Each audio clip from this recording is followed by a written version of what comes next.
Hi, my name is Susan Kennedy. I'm here in Waco, Texas, and I'm going to show you today how to make a little rattle. These rattles are made out of cone 10 clay, which is my normal clay. I use the same clay all the time, and they'll be fired. Typically, these ones were fired in the soda kiln. My favorite kind of kiln, but also like to use gas and wood as well. So today I'm going to show you how to make this little rattle. But first, a quick view of the studio. This is our home studio that I share with Nico. Here's his space over here with a lovely picture of Warren above his table. And here's our wheel, which has a lovely view out of these two nice windows, and then my little corner over here, which is absolutely packed with stuff, including a painting by my grandfather and lots of art by lots of friends to inspire me. In this small space here, you got to be economical about what all you keep and how you store things when you work in a small space, but I love having a home studio to work from. And here is a plate of rattles, and I'm going to make one of these for you guys today. Okay, so I've got some already wedged up clay here. This is a cone 10 clay body that I modified from Julia Galloway's cone 6 clay body. It basically has a little bit of, added a little fire clay and changed the flux a little bit to make it a little more workable and fire to the temperature I want to fire to. And I'm just gonna start by patting it out. And I'm going to use these slab mats. These nice slab mats work well in the home studio, and these thickness strips in the 1/8 variety. And then I have a big, huge rolling pin to use with that. And I don't start with the thickness strips right away, just start to get that slab flattened out. And when you're working with slabs, you always want to remember to flip them back and forth when you're rolling them out. Clay has memory, and if you roll them all out on one direction without flipping, it'll basically remember that, and it'll line those clay platelets up in a certain way that when it dries, it'll make it roll up like a Pringle. So if you take the time to flip it back and forth, you'll have a better chance of having a slab that's not going to warp. And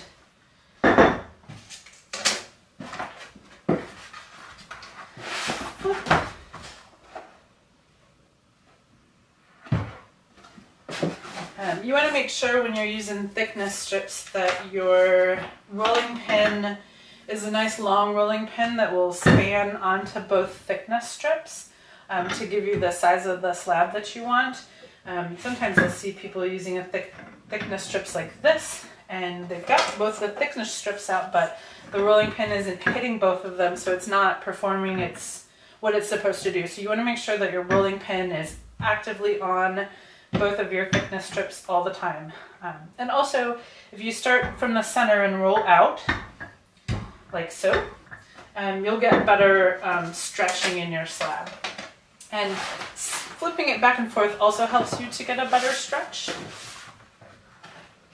like so. And then I'm also going to push it in a different direction than I was the last time. For my purposes today, of just making a little rattle like this, I'm not super worried about the whole slab having an integrity together because I'm going to cut it up into little pieces.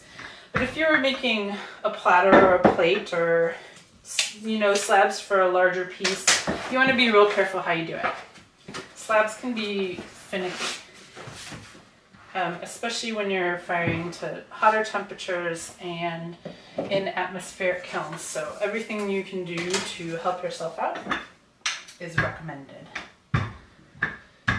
So I also really flip this back and forth a lot. And I will do it until I get a roll where the slab doesn't move at all, which I think will be this casserole.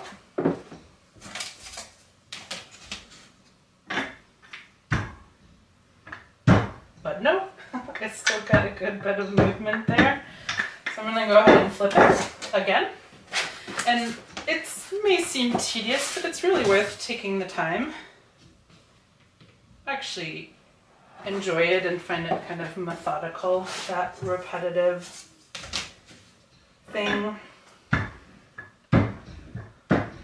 going to do one more. I found that rolling all these slabs out this way, it really helps my baking skills. Like, I make really good crackers because I'm good at rolling things thin. The kitchen and the studio, they go closely together. Okay, we're gonna call that good enough. So I work in a small studio that I share, so I have to be really kind of economical about how I store things in here. And putting the thickness strips and stuff up right in a bag right here is very helpful. So I've got these bisque molds that I made myself. I just made a solid clay egg. Basically, I wanted to use the outside of it as a hump mold. And then, so I made it solid. Then I cut it in half and I decided just for fun to carve the inside out so I would have a mold that could go both ways. And I actually use the slump mold interior much more frequently than the exterior. So I'll just lay these down, and I know if I cut around the outside edge, that gives me enough clay to make the interior slump, like so. And I'll just lightly press these into a curving form. I'm not pinching, I'm not making them thinner, I'm just kind of getting them ready to go into this shape. And I'll gently press it in towards the center, like so. And I gotta be real careful to hold the clay down. When the bisque molds are dry, they really release the clay easily, and it'll pop out sometimes when you don't want it to, so you gotta hold it down. So this is my big secret for how to do these things, is to use this as a cutting tool. It gives a really nice clean cut that you don't have to go in and mess with later. Somebody made this for me, somebody at Eastfield College a million years ago, and I love it. I've never seen another one like it. So I highly recommend one of these. And if you just hold your thumb down here, get the wire there, go shoop. I'm gonna make the sound, and shoop. And then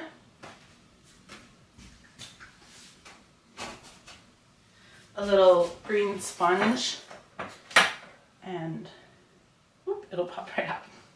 Sometimes a little before you want it to, that's fine. Same thing on the other side.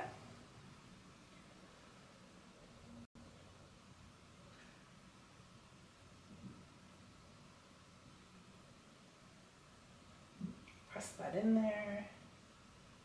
And shoop. Shoop. And pop it out. So I would do this whole slab in these little molds, and I would get like a whole row of them kind of setting up to dry out a little bit. I like them to stiffen up a little bit before I put them together. Not fully leather hard, more like Munster cheese hard, so that they'll hold their shape when I'm attaching them together. If you attach them when they're still really soft, you'll distort the shape a little bit, which might be what you want, and there's nothing wrong with that, but I'm looking for more of a not distorted shape. So I always keep my scraps in a little pile, I'll dip them in water and just stick them there like that so I can recycle them back into clay later. So let's imagine that I've done this whole thing and I've got a whole row of these.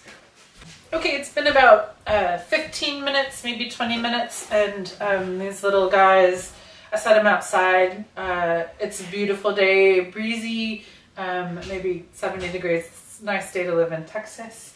And they're pretty like under leather hard, Munster hard. And I'm gonna go ahead and put them together. So the thing about making a rattle is you have to put a little thing inside to make sound, right? And people ask me all the time, how does it not stick? And basically, if it's not really going to stick for the most part because there's not going to be glaze inside of the rattle. But I also fire my little bits beforehand, either to Bisque or to Cone 10, so that they're definitely not going to stick for that reason. But if you don't already have fired little bits, you can just wrap your little rattle thing in a little bit of tissue paper. So I have a collection of different sorts of rattle materials, some nicely ruled balls like this. Make a pretty bold sound, a nice bold sound. But you can also, these are like, if you've ever used one of those shredders from Mud Tool, I saved my bits and fired them. And they make a really nice tinkly sound. So I try to think a lot about the sound when I'm making the rattles.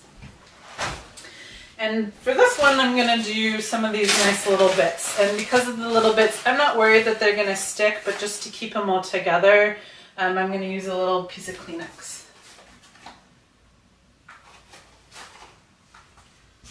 It doesn't take much just to secure it in place. So another thing that you want to think about with your rattle is if you're pre-firing the bits like I am, the bits themselves are not going to shrink. So I have maybe half a teaspoon there.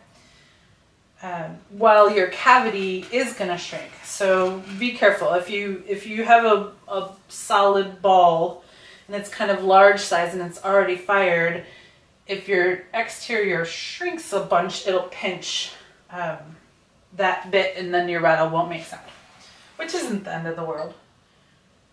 Okay, so now I'm just going to use some nice slip on both sides and see how I'm able to handle these guys and not distort the shape. That's what I'm looking for. Easy. Get a good score, really rough up that surface. It's going to help you to make a better connection.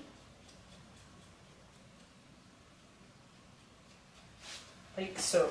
And then I'll just take my little prepared bit and I'll stick these two halves together. And then I'll just go around the edges and push, really trying to make that a solid seal.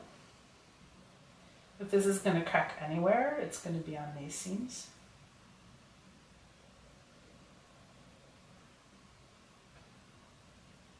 Like so.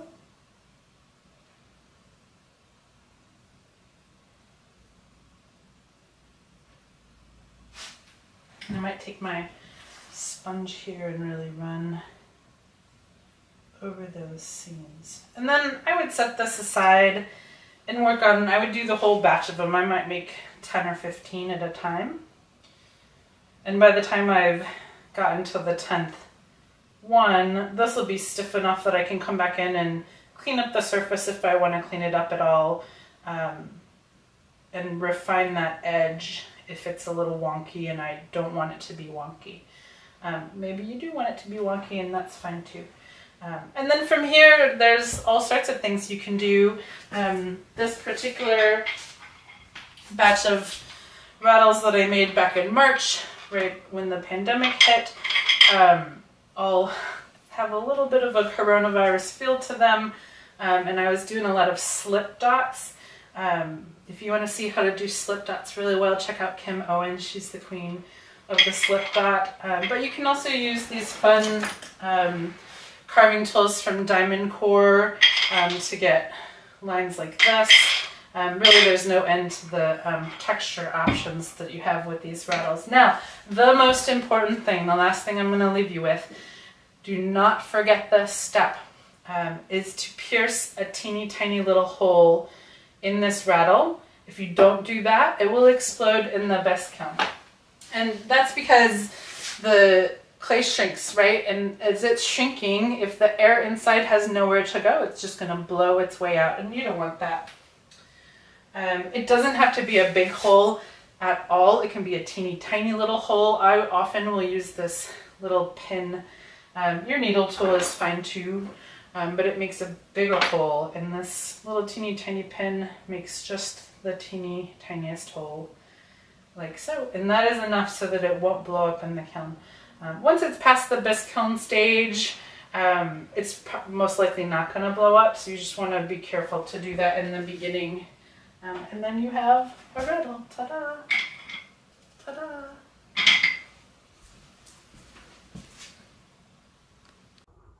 Okay, well, thanks for listening to my demo about rattles for the Texas Clay Fest. If you have any questions or want to take a look at my work, you can visit my website at skenedyart.com, and you can send me an email through there if you want to ask me more questions about anything that happened. Anyway, happy making, y'all. Be brilliant.